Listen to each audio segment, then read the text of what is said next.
누가복음서 1장. 우리 가운데서 일어난 일들에 대하여 차례대로 이야기를 엮고 내리고 손을 댄 사람이 많이 있었습니다.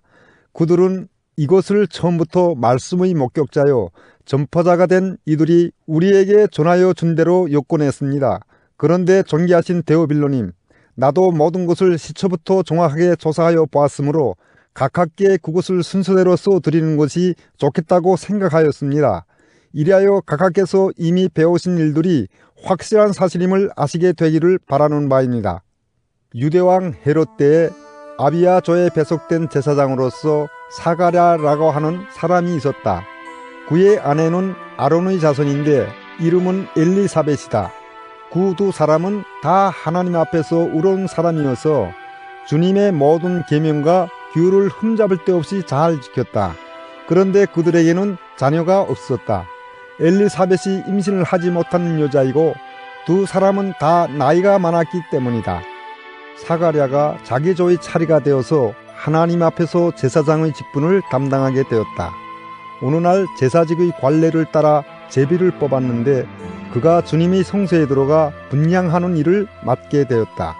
그가 분향하는 동안에 온 백성은 다 밖에서 기도하고 있었다.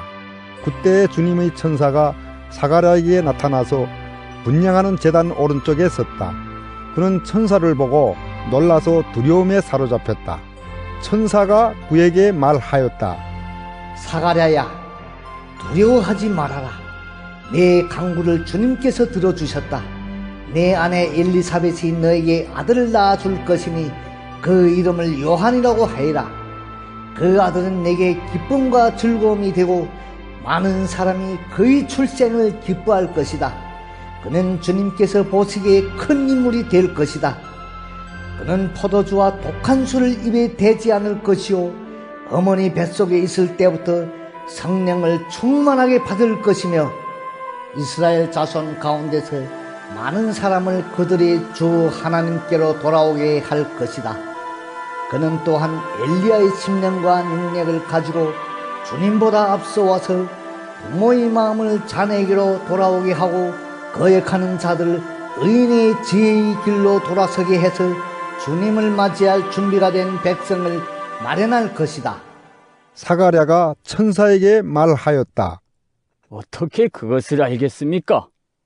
나는 늙은 사람이요 내 아내도 나이가 많으니 말입니다. 천사가 그에게 말하였다. 나는 하나님 앞에 서 있는 가브리엘인데 나는 내게 이 기쁜 소식을 전해주려고 보내심을 받았다.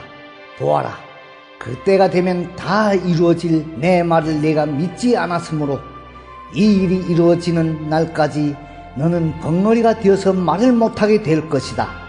백성이 사가랴를 기다리는데 그가 성소 안에서 너무도 오래 지체하므로 이상하게 여기고 있었다.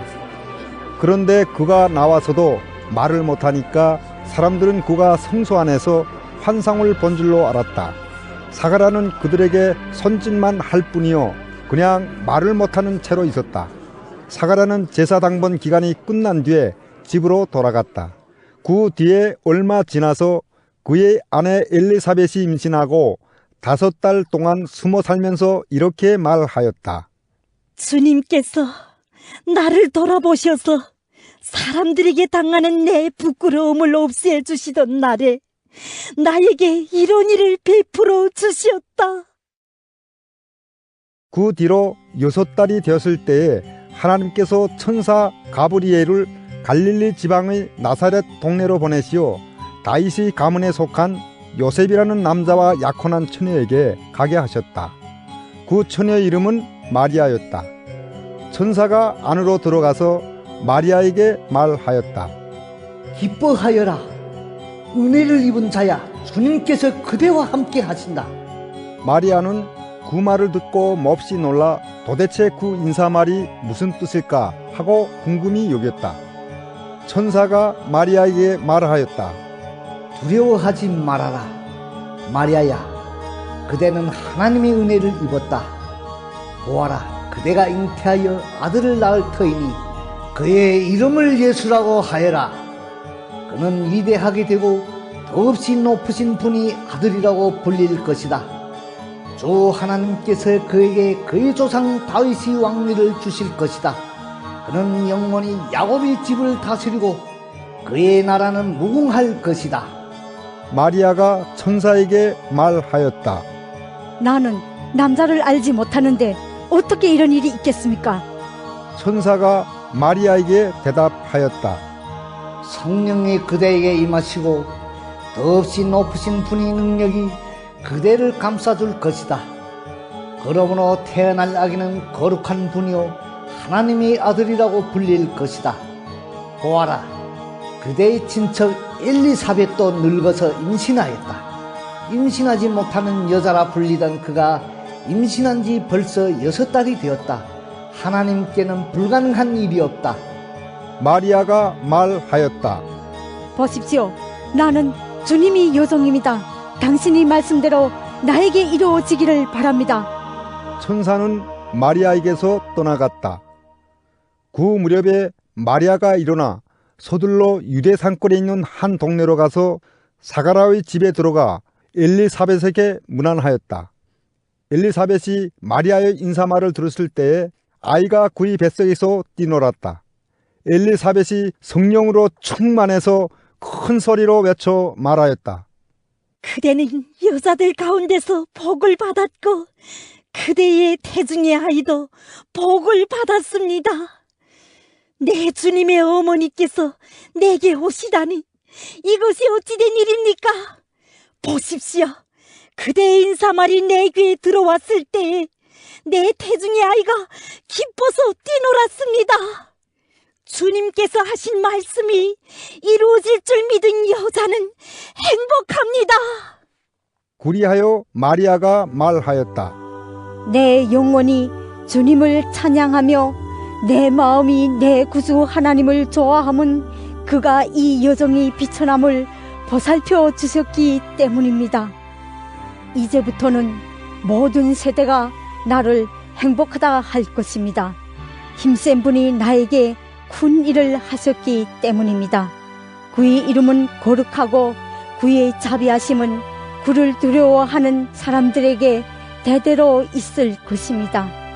그는 그 팔로 권능을 행하시고 마음이 교만한 사람들을 흩으셨으니 재앙들을 광자에서 끌어내리시고 비천한 사람을 높이셨습니다.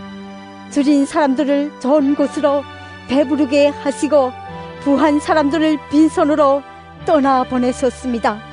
그는 자비를 기억하셔서 자기의 종 이스라엘을 도우셨습니다. 우리 조상들에게 말씀하신 대로 그 자비는 아브라함과 그 자손에게 영원토록 있을 것입니다. 마리아는 엘리사벳과 함께 석 달쯤 있다가 자기 집으로 돌아갔다. 엘리사벳은 해산할 달이 차서 아들을 낳았다. 이웃 사람들과 친척들은 주님께서 큰 자비를 그에게 베푸셨다는 말을 듣고서 그와 함께 기뻐하였다.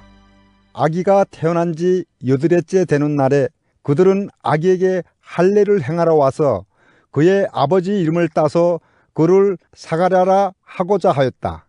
그러나 아기 어머니가 말하였다. 안 됩니다. 요한이라고 해야 합니다. 사람들이 말하였다. 당신의 친척 가운데는 아무도 이런 이름을 가진 사람이 없습니다. 그들은 그 아버지에게 아기의 이름을 무엇으로 하려는지 손짓으로 물어보았다. 그가 서판을 달라 하여 그의 이름은 요한이다 하고 쓰니 모두들 이상히 여겼다. 그런데 그의 입이 곧 열리고 혀가 풀려서 말을 하며 하나님을 찬양하였다. 이웃 사람들은 모두 두려워하였다. 이 모든 이야기는 유대 온 산골에 두루 퍼졌다. 이 말을 들은 사람들은 모두 이 사실을 그들의 마음에 두고 이 아기가 대체 어떤 사람이 될 것인가? 하고 말하였다. 주님의 보살피는 손길이 그 아기와 함께 하시는 것이 분명했기 때문이다. 요한의 아버지 사가랴가 성령으로 충만하여 이렇게 예언하였다. 주 이스라엘이 하나님은 찬양받으실 분이시다. 그는 자기 백성을 돌보아 속량하시고 우리를 위하여 능력 있는 구원자를 자기 종 다윗의 집에 일으키셨다. 예로부터 자기 거룩한 예언자들이 입으로 주님께서 말씀하신 대로 우리를 원수들에게서 구원하시고 우리를 미워하는 모든 사람들이 손에서 건져내셨다. 주님께서 우리 조상에게 자비를 베푸시고 자기 거룩한 언약을 기억하셨다. 이것은 주님께서 우리에게 주시려고 우리 조상 아브라함에게 하신 맹세이니 우리를 원수들이 손에서 건져주셔서 두려움이 없이 주님을 섬기게 하시고 우리가 평생 동안 주님 앞에서 거룩하고 의롭게 살아가게 하셨다. 아가야, 너는 더없이 높으신 분이 예언자라 들릴 것이니 주님보다 앞서가서 그의 길을 예배하고 죄 사함을 받아서 구원을 얻는 지식을 그의 백성에게 가르쳐 줄 것이다. 이것은 우리 하나님이 자비로운 심정에서 오는 것이다. 그는 해를 하늘 높이 뜨게 하셔서 어둠 속과 죽음이 그늘 아래 앉아있는 사람들에게 빛을 비추게 하시고 우리 발을 평화의 길로 인도하실 것이다. 아기는 자라서 심령이 굳이어졌다.